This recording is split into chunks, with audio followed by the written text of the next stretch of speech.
It is no secret that most people don't just dislike the frigid outskirts, but utterly hate it. There are two big reasons that I see that they stake their hatred on: the terrain, which is a barren wasteland with a blinding snowstorm, and the electric reindeers that comes out of the storm. I've heard this hate for a few years before I started my Hawkeye playthrough.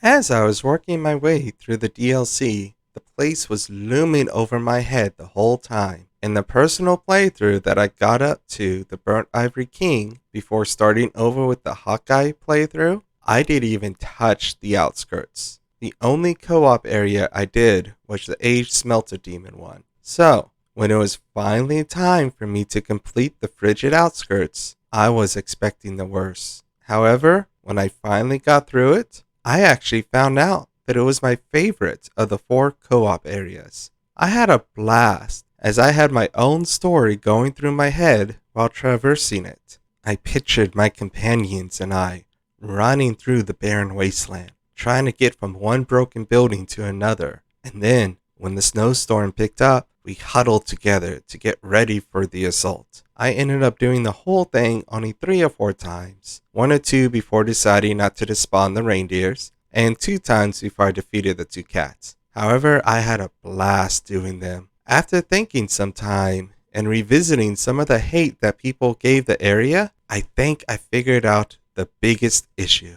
People do not play it as it was intended to be played. Now, does that mean if they played it how it was made, that they would love it or enjoy it? Of course not. Each one of us has their own personal preferences when it comes to level design. Some people love the constant circling around of Dark Souls 1, while others like the more linear design of Dark Souls 3. Some people enjoy the open world of Elden Ring, while others enjoy the complex level designs of Hollow Knight. However, if someone bashes Elden Ring, yet you find out that they just follow the main path to Margit, the Fell, and never explore the entire area, you would rightfully think that they were not playing the game as it was intended to be, as you are meant to explore the world instead of just taking the direct path to the boss. This is the exact feeling that I have while watching people criticize the Frigid Outskirts. So, how should you traverse the beautiful area of the Frigid Outskirts?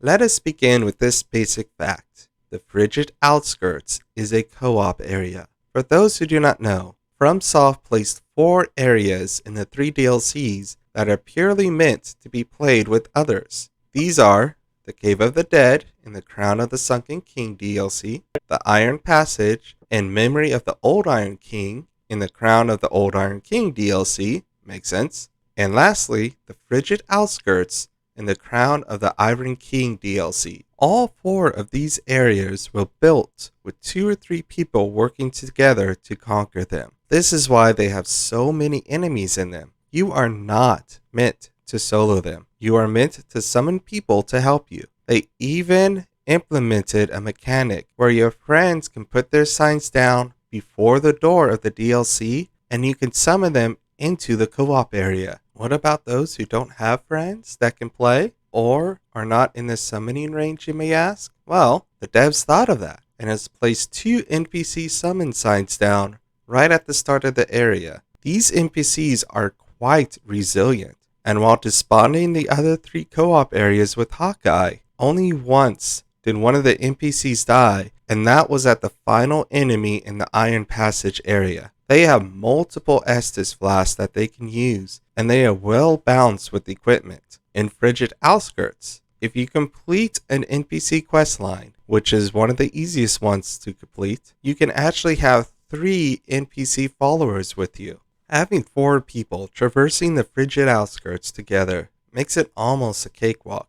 Almost. So, now that you know all that, watch a lot of the videos that show them hating on the Frigid Outskirts. See how many of them are trying to solo it instead of using either other people with them or the 3 NPC summons. The second thing that you need to know is how the storm and the reindeer works. Watching the multiple people's footages of the area, you mostly see them trying to run through the storm and get frustrated when the reindeer runs up behind them and attacks them. If you have not played the Frigid Outskirts and have only seen a small fragment of it while the people are hating on it, let me explain how the area works. Frigid Outskirts, as mentioned before, is a barren wasteland with a couple of broken down buildings. These buildings are somewhat safe zones. I say somewhat as they do have standard enemies in them. However, they have a second purpose. They are the directional points for you to follow in order to get to the boss. Thus, you are running from one of the buildings to another one while seeking some protection from the storm. Also, one of them has a healing pool of water if you use a Pharaoh's Lockstone on it. Now that you know how to traverse the Frigid Outskirts, let us talk about the storm and the reindeers. Unlike all the other enemies in the game, the reindeers have spawn points throughout the map. Until these spawn points are activated, they do not appear at all. Once you come close enough to one of these spawn points, a reindeer shall appear and chase you down. Now here is the key thing that it seems like most people are missing. The timing of the storm is a lot more important than just blinding you for a bit. You see, dear viewers, the reindeers only ever spawns while the storm is raging. If the storm is calm, you can run all you want and none shall spawn. Note that they do not vanish when the storm dies down, as you still need to defeat them once they spawn. I hope that you have realized the mistake that most people make. For those who have not, watch the videos again. What do almost all of them show the players doing while the storm is raging?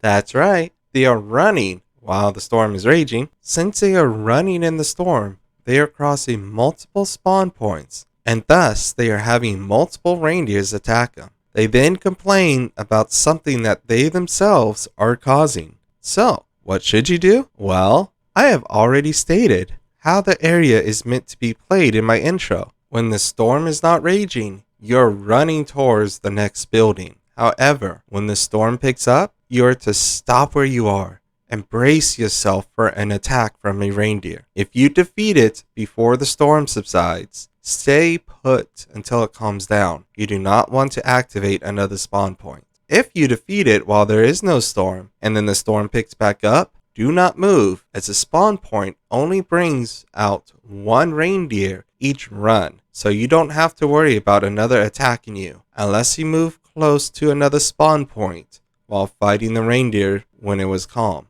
Also, once you are in a building, stay there until the storm calms down, as there are no spawn points in it. 'Tis not that hard to figure out how to traverse the Frigid Outskirts. The Frigid Outskirts is the most hated place in FromSoft games. Look up any list of areas, and 9 times out of 10, Frigid Outskirts shall be at the bottom. However, as shown in this video, most of the people do not play it as intended, and thus have a horrible time in the area. Now, let me state that I do not think you have to play it the way it was intended.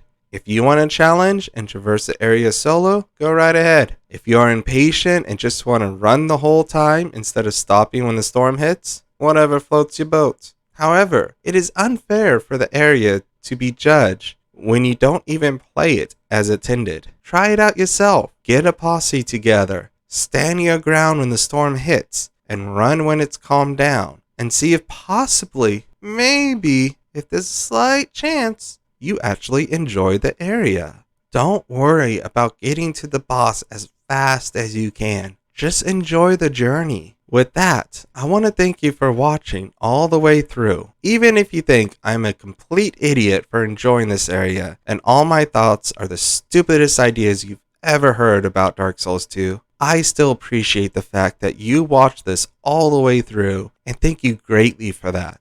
Only those with great patience can sit through a video that they think is completely out of their minds, and you have shown thy quality by making it to this point. I hope you can at least like this video, subscribe to see more about Dark Souls 2, as it shall greatly encourage me to keep working on these types of essay videos. And as always, in case I don't see you again, good afternoon, good evening, and good night.